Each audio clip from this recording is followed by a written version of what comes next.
Hi, this is Denise Mathew, and today I'm going to do a triple wrapped gemstone ring. I've made a few here already, as you can see. The best way to measure for your ring is to just take a string and to wrap it around either your finger or the size ring you want to make on a ring mandrel. So if you're going to do it around your finger, you would just wrap it around a few times, and then you would just imagine that it was going to be triple wrapped. So I would say something like this would work out. Okay, so it would be about that length. And then so I would just lay that length out and then take a ruler and then just measure it. That way you don't have to worry about it's coming out of place. So for this would be about 6 inches. So the other way is if you have a ring mandrel, you're just going to wrap it around your ring mandrel at a size smaller than you want your ring to be. And the reason why you're going to do that is because you're going to, at the very end, you're going to wire harden it a little bit, and that will size it up a little bit. So say I want a size 7, I'm going to go around a size 6, and I'm just going to imagine it, again, same concept, to have the 3 wraps. Okay, so it would be like that, and then I would just probably mark it about here, and then just take it off, again, measure, and then just measure that out. Okay. I'm working with a 16 gauge wire, and I'm just going to measure out, like I said, 6 inches. Okay. If you wanted to do 4 wraps or 5 wraps, you could do that as well. It's the same idea. You can go up to a 20 gauge wire if you want.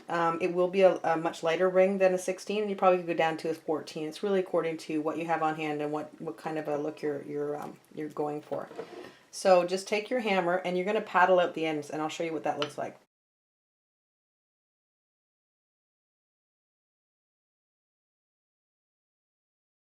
I went in about a ½ inch, and what I meant when I said paddle out, it sort of looks like a paddle, but all you're doing is you're just hammering it so it sort of fans out a little bit. Now the ends can be a little sharp, so if it is, just make sure you file it down so that it doesn't poke anybody. Now that that's done, I'm just going to take my my ring mandrel, and I'm going to go back to that size 6 because I'm trying to make a size 7, and I'm just going to start to wrap it around. So just push that ring, or you, again, if you're not using a ring mandrel, if you're using a dowel that's sort of similar to the size ring you want, then you would just do the same thing.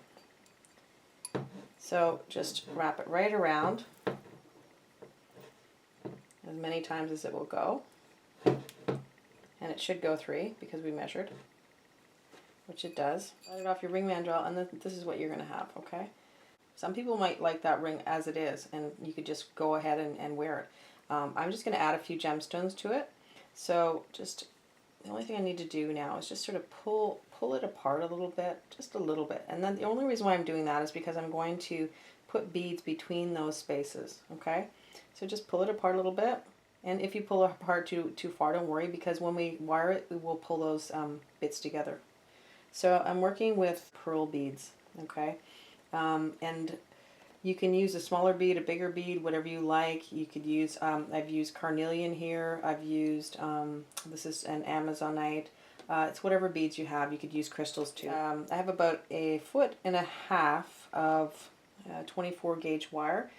You could use a heavier wire than that, but my suggestion is that use as big a gauge as you can use to support your beads that will fit through your hole. So just make sure that you check your beads against your wire to make sure that they fit perfectly, otherwise you'll be disappointed.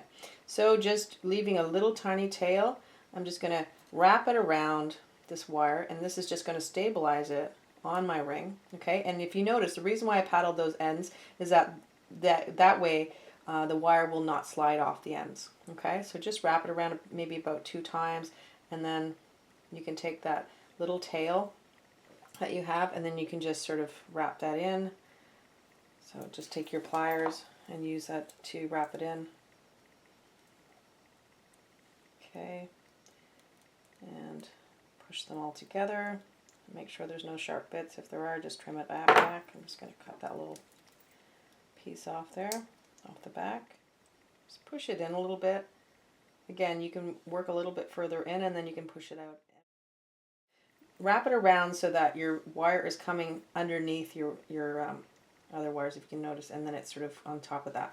So now you're just going to slide your bead on to position it between the space that you made. Now, if the space isn't wide enough, just stretch your ring a little bit. It's no problem.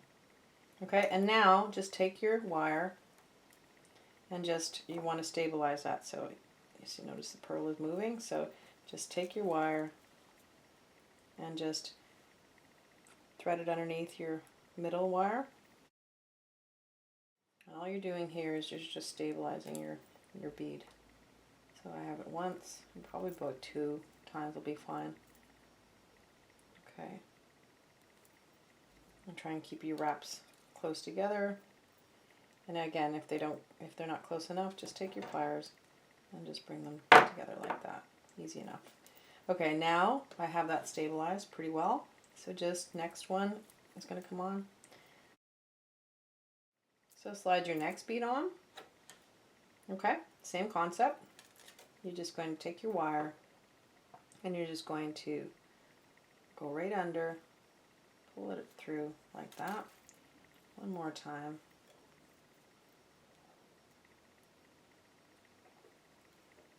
Okay, and this is what you would have. So now I have 2 wraps under each one.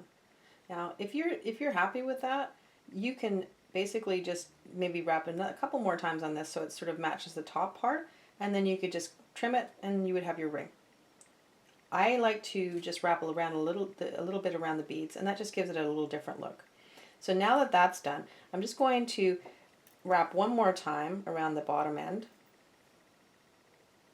Okay, just one more loop around the other loops that we've already done, and then just bring it close to the other loops, and then just take your wire and just bring it right around that bottom bead, right around, okay, just like that. And then once you're around, you're going to be on the opposite side of where you started.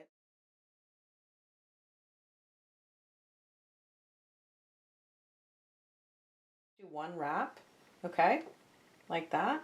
And then I'm just going to do the exact same thing, go right around, okay. And I'm going to end up on the other side again, the side that I began with, okay. And then just do another wrap. Or 2, it's whatever you want to do. Now, if your wire comes up, it rides up on the bead like that, just push it down with your thumb or your finger, and it will stay in place. Don't worry about that. Okay, so this is what you would have so far. Now, just guide that wire back up alongside your bead, just one side, not all the way, okay? And just in the center, the space where the bead was threaded on, the middle wire, you're going to just go right around that wire once, okay, right in the center, right here. Just go right around that wire once, right here, okay. Go around once, and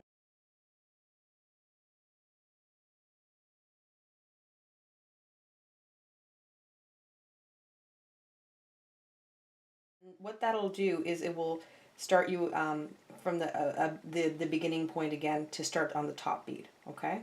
Now, just take your wire and go exactly the same way, right around, and you're going to finish on the opposite side of where you started.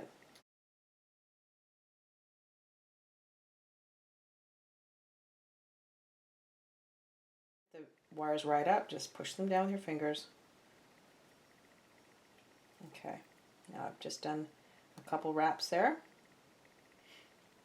Now I'm just going to go one more time. I'm going to go right around the bead. And then I'm just going to go on the opposite side, just on the other side of, I have my coils here, and I'm just going to go a little bit closer here and just finish off my wraps. Now don't go too far down because that means that your wire could slide off the end. You want to make sure that this part is thicker than this part where you're wrapping. So just basically you're just finishing off. Okay, and at that point you can just push all your wires together, take your pliers and push them together as much as possible. Push any wires to the sides if there's anything that's slid up, and then just trim back and make sure there's no rough bits. Okay, now if you want, you can size your ring at this point, and I always like to just wire harden my rings, and that way they keep in shape and you have no issues. And also keep in mind that this ring is it's a sideways design. It's not going to be perfectly straight just because of the way the beads are wired on. So now all you need to do is slide it back onto your ring mandrel, and it's actually just under a 7. So I'm just going to wire harden it, and we'll bring it up to a 7.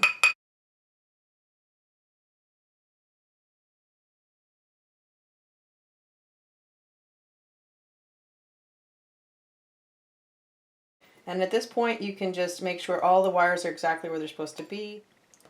Push the ends in. And again, if you don't like the look of it in the back where it's pushed together like that, you can separate these. So this concludes the tutorial. I hope you liked it. If you did, please like, share, subscribe, and comment. We'll see you next time. Thanks for coming. Bye for now.